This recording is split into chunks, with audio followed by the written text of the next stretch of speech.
येणाऱ्या ज्या विधानसभाच्या निवडणुका आहेत त्या दृष्टीने काम सुरूच आहे, मात्र लोकसभेच्या ज्या निवडणुका झाल्या त्यावरून आरोप प्रत्यारोप सुरू आहेत। विनायक राऊत यांनी हल्लाबोल केलेला आहे। लोकसभेच्या निवडणुकीमध्ये पैशाचा पाऊस पडला, आगामी विधानसभा निवडणुकीमध्ये पैशाचा महापूर येईल असा हल्लाबोल माजी खासदार विनायक राऊत यांनी केलेला आहे।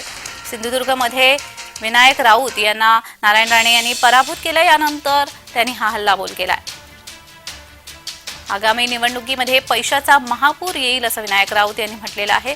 लोकसभा निवडणुकीमध्ये देखील पैशाचा पाऊस पडला होता, तर ज्या विधानसभा निवडणुका येतील त्या विधानसभा निवडणुकांमध्ये पैशाचा महापूर येईल असं विनायक राऊत यांनी म्हटलंय।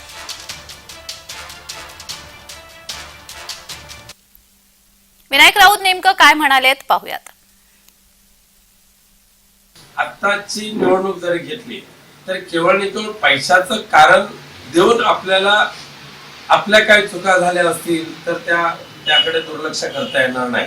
त्यामुळे भविष्यामध्ये वाटचाल करत असताना पाठीमागे झालेल्या चुका भविष्यामध्ये होणार नाही हे गृहीत धरून पुढचं मार्गक्रमण करण्याची आवश्यकता आहे।